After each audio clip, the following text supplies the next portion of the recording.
So, Joey B went on with Howard Stern. I used to love Stern. Stern was great. It's so amazing that the guy who made his career and name by swimming upstream and against the grain and butt bongo is now parroting the tropes of leftist thinking.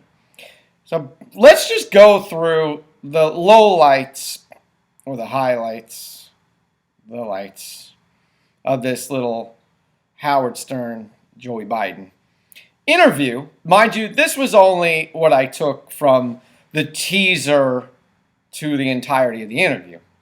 But it just shows two things. One of these guys needs mental therapy, and one of them needs physical therapy. Let's see some of the greatest hits. Hit it. Because we're lucky to have you in the Oval Office and serving as the father of the country, because if you're a good father to your family, which you are. Finally, after 4 years, acknowledged his seventh grandchild. This is little 4-year-old Navy, who lives in my old hometown of Arkansas. Well, what does it say that the president, what does it say about him that he had to be shamed into acknowledging his own granddaughter?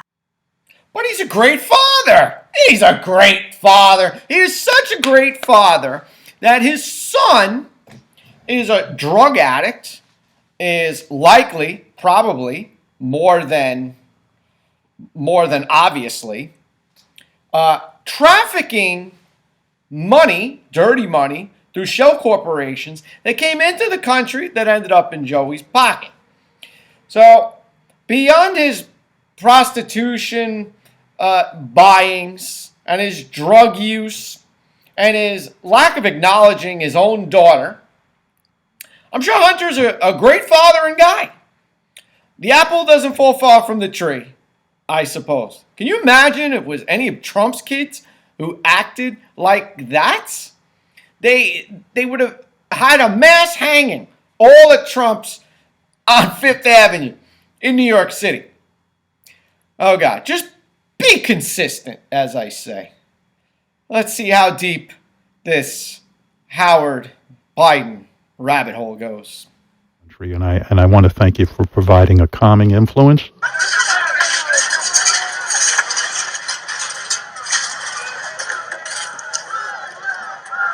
Over at UCLA overnight, things took a violent turn as protesters clashed with counter-protesters and encampments were ripped apart. Cops made their way through campus in riot gear last night as they attempted to disperse protesters. Tense moments playing out as protesters clashed with police. Protesters were also seen throwing what appears to have been water at an officer's face. Students restoring the American flag and singing the national anthem after activists replaced it with a Palestinian flag.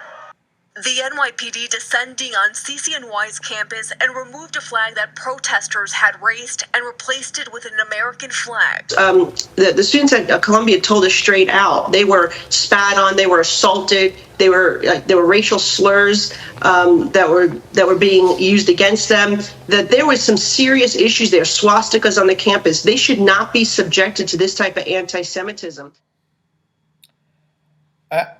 I think they both need mental therapy.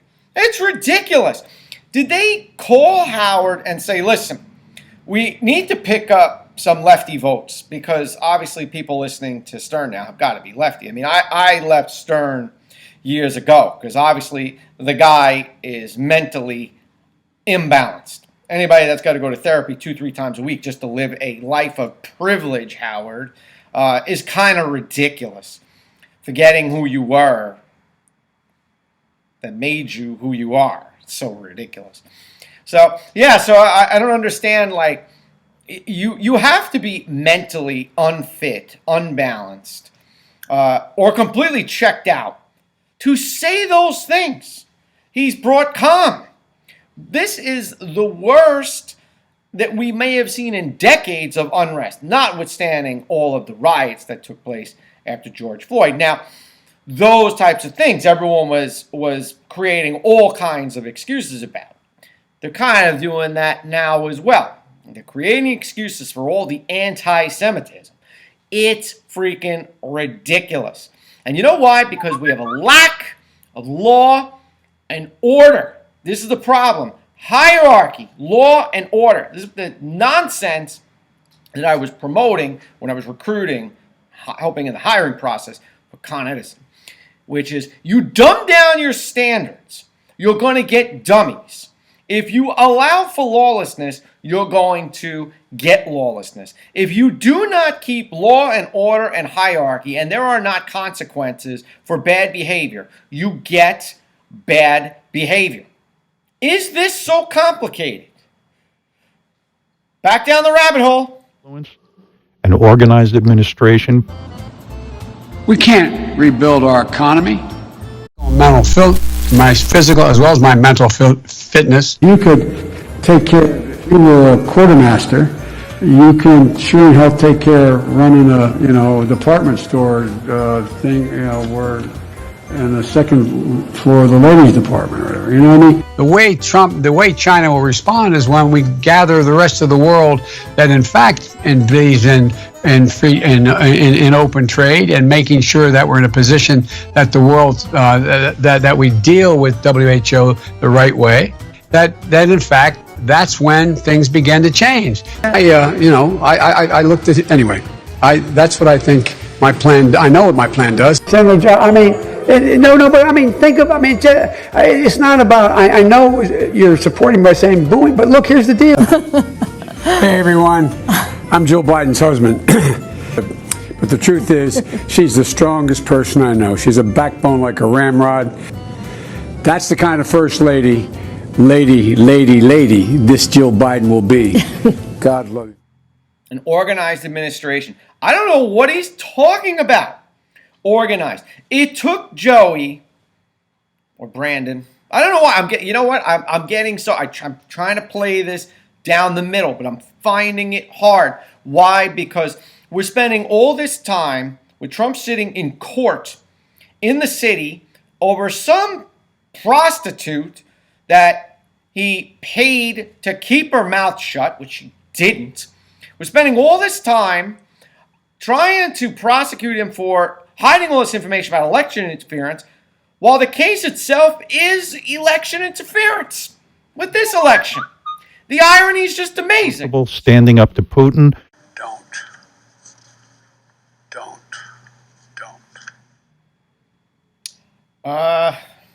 I'm sorry. I don't think Putin's really concerned about anything that we're doing. Joey certainly didn't stand up to Putin. Matter of fact, if you want to call it the way it is, Putin went into Ukraine during Joey's watch. So doesn't sound like he much sweats Joe, or us for that matter. Now the real test would be is if Trump got into office come January, what he's going to do about Putin and Ukraine. But Putin didn't go into Ukraine during Trump's reign. So there's that. The incredible large growth in the jobs, unemployment rate down. Joe Biden is doing that, created 9 million jobs in his term in office. Donald Trump has the worst record of job loss of any president. So we just have to make sure people know. That was a global pandemic. He had the worst record of any president. We've had other concerns in our country. If you want to be an apologist for Donald Trump, that may be your role, but it ain't mine. And I he don't has think the that worst. anybody can accuse me of that. Did you see Nancy? She wanted to drop the C word on her. So obvious. She did the look around like, I think I'm just gonna say it. That was great. That was great. Well, hey, listen, for the record, you got to give the talking head, the pundit, a little bit of credit. Like there was a pandemic, by the way. You left out that little tidbit why there was such great job fall off. Ridiculous. And it's not that Joey created these jobs. These jobs just came back to the market. And I understand, that obviously the rate of unemployment down. Okay, but there's people like me that fell out of unemployment and never got re-employed. So as far as unemployment's concerned, they don't even count me as being unemployed anymore because I'm no longer in the role, nor did I have confirmation that I actually went back to work. It's kind of ridiculous. So, in the unemployment numbers, you can't give Joey the credit for creating jobs. These jobs just came back. All right, so you can't really get on Trump's case for losing the jobs, and you can't give Joey the credit for creating because they just came back. It's kind of ridiculous.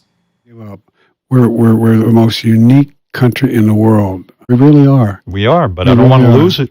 We're not going to lose it, God willing. Thank you for doing this. Well, thanks for having me. Mr. President. Look at me sitting with the president. Look at me sitting with Howard Stern. Wow, I mean... Wow. And poor Nicole Wallace is having the mother of all meltdowns. Depending on what happens in November, 7 months from now, we can't say for certain that there would even be a White House Correspondents' Dinner, or even a free press, or even a White House press corps. This time next year, I might not be sitting here. There might not be a White House Correspondents' Dinner or a free press. Well, I'll tell you, these people are just crazy and nuts. Again, Joey and Howie, mental therapy and physical therapy. Take your pick. Probably both of them need both. I'm crying out loud. Yeah, we're going to lose our democracy.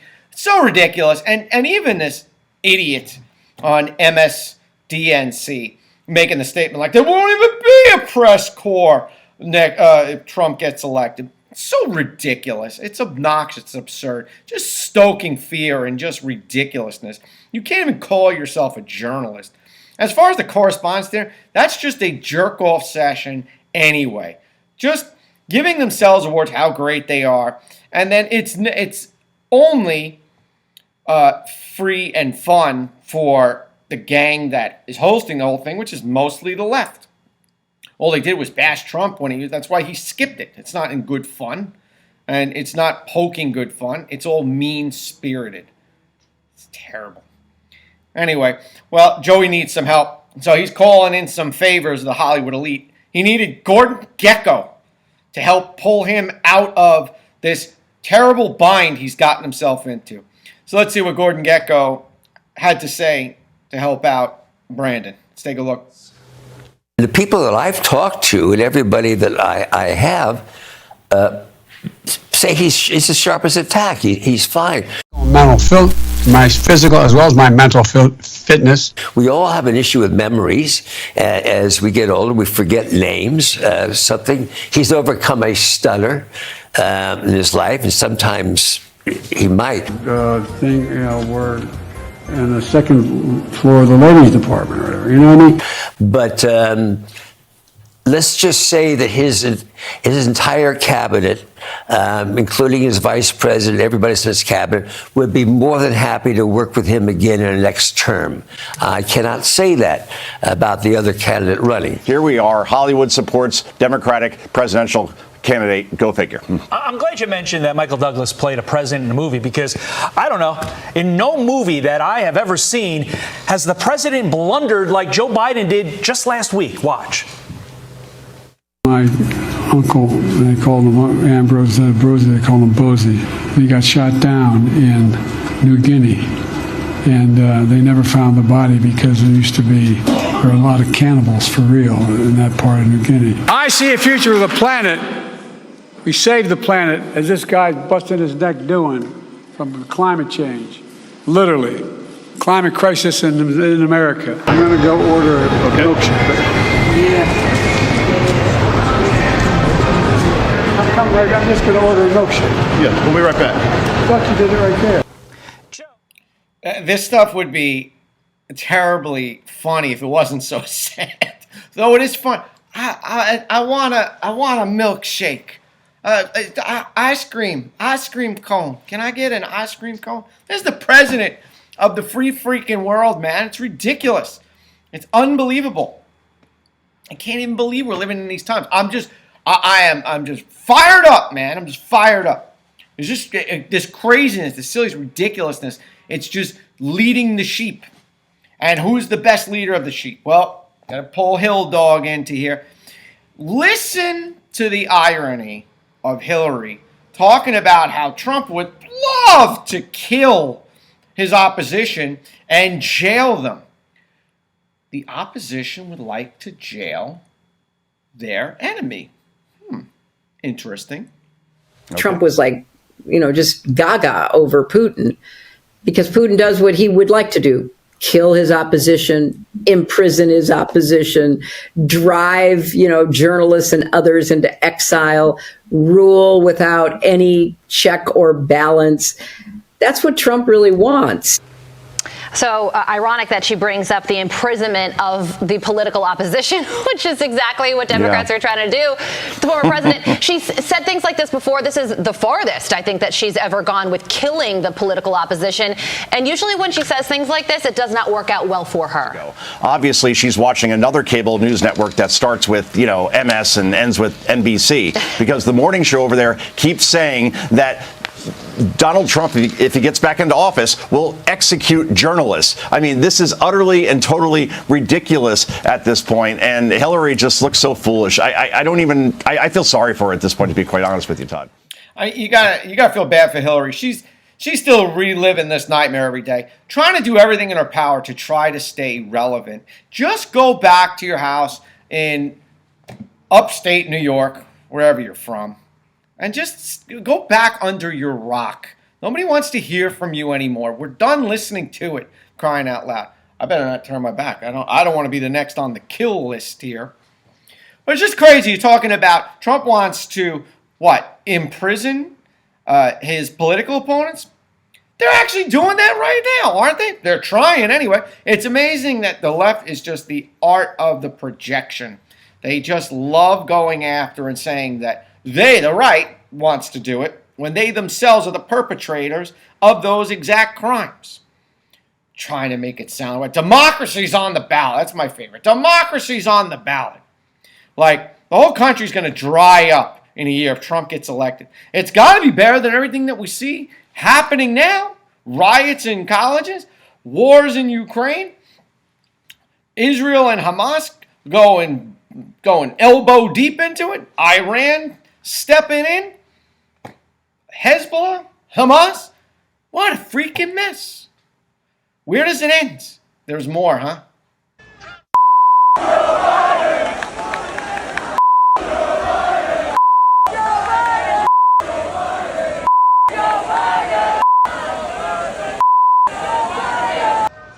So with that, let's bring in Mark Thiessen, former chief speechwriter for President George W. Bush, American Enterprise Institute senior fellow, and Washington Post columnist, and Leslie Marshall, Democratic strategist. Both are Fox News contributors. Great to have both of you here today. Thanks so much for joining us. I couldn't believe that video when I saw both sides yelling, expletive Biden at each other. What's your takeaway from that, Leslie? Well, there's a few takeaways. One, although I don't like what they're chanting, it just shows that two sides that are completely different can come together and can agree on something. We see that with Democrats and Republicans, and we're seeing that with this chant. Sorry, okay? Well, first on those protesters uniting, Joe Biden promised to put his whole soul in his inaugural address into uniting the country. Joe, you did it. Well, you do got to say one thing about Joey. He's out there saving the soul of America. As long as that soul belongs to some crazy Middle Eastern country. But you got to give him credit for doing one thing. He did keep one political promise. He did bring people together.